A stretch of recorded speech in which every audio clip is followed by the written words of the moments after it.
2026 goals with me. Yeah. Hello there, friends. I will be talking about my New Year's resolution today after not doing it for over a decade. I am a lady with ADHD and who is very, very sick. So therefore, I am on the internet talking to a pair of sunglasses.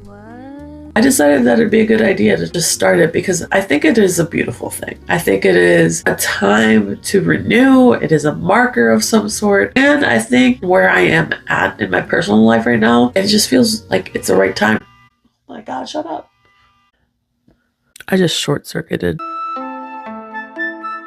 So I haven't done a New Year's resolution thing for years, probably a decade, because I have chosen not to do a New Year's resolution. Why? Well, I'm glad you asked me because I have a lot of thoughts and feelings about it. Back then, I felt that New Year's resolutions, and they probably still are, but for me specifically, were always related to my body and how can I torture it this year. It was never about like health. It was never about anything. It was like, how can I get skinny? And I just didn't want to participate in that anymore because it's like, it just doesn't make you feel good, especially if you're not going about it in a healthy way. Disclaimer, I'm not bagging on anybody who is approaching health and whatever health may look like to them, for their New Year's resolutions. It's more about the air around it, like all these gyms like giving like these crazy discounts, like all these food subscriptions or whatever, talking about the New Year's resolution, blah, blah, blah, blah, blah, blah, lose some weight. And then all these other products that don't really help, just advertising like crazy around this year. And so it led to an unhealthy relationship. And so it's been a minute. It's been almost over a decade, maybe more. I don't remember when's the last time I did a New Year's resolution. That's not to say that I do not have goals though. I do have goals. It's just that I chose to do them around my birthday and evaluate that day because I think it's more important to do it on an ongoing basis versus putting pressure on yourself for the first part of the year. You know what I mean? So anyway, it's been the first time, but like anything, whenever I have an intention or a feeling or a desire to start planning something, I will always jot down a list and it will be on a piece of paper. It will look raggedy and that's just what the list is. I have not done anything other than just put it on a list because I think that's more important to start versus trying to plan out all the goals. I'm sure people who are super organized already have like a plan laid out and everything. I do not. I just jotted out everything. I just put it in my intentions and that's it. But, I figured I'd share it with the internet to see evaluate next year. But anyways, that's a quick ramble. Yay! That brings me to my next point. Why start now if you haven't done it in a decade? Well, I'm glad you asked, imaginary person. Well, you're probably a real person, but as I'm actually doing this video, I'm talking to nobody but a phone. So there you go. Anyways, oh my God, I'm so sick. I don't have a legitimate reason other than it just felt right. In the last couple of years, I've been doing my master's degree. And so I haven't had time to think about anything but my master's degree. I swear the last couple of years, a whole blur. I mean, there were obviously some amazing things that happened, but a huge focus of mine was just my master's degree and surviving. And that was it. I was also going through a lot of medical stuff. And so it just wasn't in me at all. I was like, nah, I just got to situate myself before I start thinking about that stuff. So I finished this really hard class this year. I'll talk about it another time. I was just doing a lot. And when I finally finished that class and got an A-, I felt so good. It was just such a huge relief to be able to say I'm almost done with my master's degree. I still have another class, but I mean, one class versus doing a whole year or 2 years, whatever. Yeah, I'm close to the end and I'm excited. In finishing that class, I just realized that I was engaging in a lot of unhealthy behaviors and at the same time, I was fixing some of my relationships with certain ideologies that I have in my mind. What I mean by that, it's like not seeing food as something that will hurt me or break me or whatever, and seeing food as just nourishment. By the way, this isn't stuff that I was like, preaching to the world about. It's just, those were just some set ideas I had in my mind based on my experiences in life, and that's just what it was. I go on tangents. I have ADHD, if I didn't mention that already, and I will keep mentioning it. But anyways, I forgot what I was talking about. I am no longer in survival mode. I want to be in thriving mode. So I just had to like reevaluate that. And it just happens to be around the new year. Like I said earlier, I think it's a beautiful thing to have a New Year's resolution, especially if you have a healthy mindset and engage in goals. Where I was at in the past, it just was never a good time. So for me, this is restarting a new tradition in my life. And yeah, just doing something that I think I'll enjoy, because that's just the type of person I am. Aw, so cute. So I was yapping too much in the other video, and it was taking me forever to edit it. And so I was like, nah, I'm just going to cut it short. So as you can tell, I'm not congested. I'm from the future. And so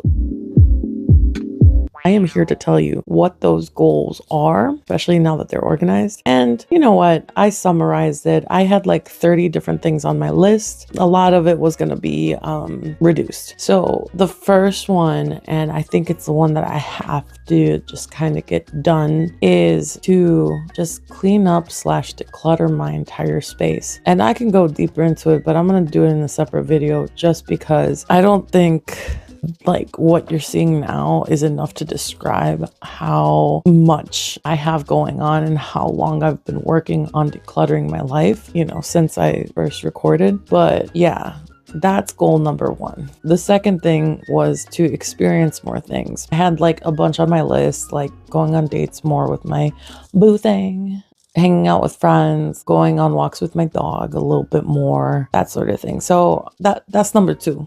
Experience more things because life is too short.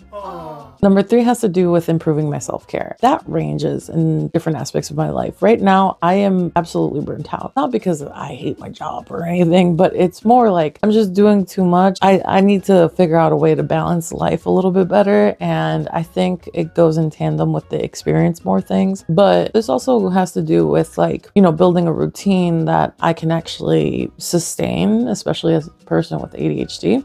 So we're going to figure that out. There's a few things on that list. I got to figure out like what I can commit to, what I can't commit to, and that sort of thing. And it's just going to be a process. And I know that one's probably going to take me longer to create the commitment, I guess. I don't know if that makes sense. The fourth one has everything to do with my finances. Like, I honestly could make a whole other video about talking about what my financial life has looked like, but I'll be watching Caleb Hammer. Sometimes I'm like, oh, I'm not that bad. And then, he describes behaviors sometimes that just I be doing. And I'm like, damn, I don't have a savings account and I'm 30. So like, I got to figure stuff out like yesterday. I also think that I have kind of a whack relationship with and how I purchase things or how I keep things. And this is a big aspect of fixing my life. But nonetheless, it's just as important as anything else. I've been low-key doing this one a little bit already, but it's just that, if I want to experience more things in life, I have to start reducing the expenditures I've been spending on now. Literally today, I just deleted all my subscriptions and that was crazy, except one. But it's saving me quite a bit of money. So number 4 has to do everything about my finances, about my budgeting, and just how I engage with money. And finally, for my 5th goal, it has everything to do with my relationships with people. I ain't gonna lie, I've had it rough in that department. And, there are people who stick with me for the long run. And everything that's happened to me in the last couple of years has made me realize you just don't got a lot of time with people. And I just want to love them harder. And really at the core of it, as I was writing this whole list out, I was really, really, really thinking about how do I engage with these people? What am I prioritizing in my life right now that's taking precedent over my relationships with people? And romantic, platonic, whatever. I just realized that I want to be more intentional about the people I spend time with. And I just want that to be a part of the experiencing things. You know, I just want to love harder. Like really at the core, that's what it is. So yeah, those are my 5 goals. Again, there was like a sub list of like 30 of them. And as I was yapping, I was like, there is no way I'm going to fit this in a video where it's like reasonably lengthed. You know what I mean? So I just wanted to, shorten it up. Each one is probably going to be a video in the future. So you got to follow me to know the whole thing. But going back to it, those are my 5 goals. Life happened. That's all I'm going to say. Life happened. Okay, bye. I'm gonna end this video because she yapping for real. My last goal being the absolute best version of myself that I can be. And I think that's the most meaningful. We all have our edges, but I feel like as long as you're trying your absolute best to be the best version of yourself, you're moving in the right direction. I want to continue doing that because, as I said before, I'm 30 and my first half year of being 30 has opened my eyes in a lot of different ways. And one of the things that I look back on my younger version of myself is that, man, I've accomplished not only a lot, but I've just done so much work to be the person I am today. And I just have a deep admiration of that. What I'm going to do next with this list, this is getting tiring, my next steps for my New Year's resolutions. And this is just the ADHD process. I know it sounds crazy, but I think I'm just going to categorize them. I have to start off with this before I get into anything specific. So this will probably dwindle down to like 4 or 5 goals. I don't know. I haven't thought about it. Yay! And then after that, I'll set up a game plan for it. So by the end of the year, hopefully I'll have accomplished at least a handful of these. And anything that doesn't make the cut, doesn't make the cut. I am excited for this upcoming year. Now, is it crazy politically? Absolutely. It is. But we ain't going to talk about that today. Nonetheless, I'm hopeful for this upcoming year. I hope that I fill it with a lot of love and family and success. I hope that I can share a little bit with everybody who's willing to listen, and I hope you can join me, I guess. Anyways, love you, and I will talk to you soon.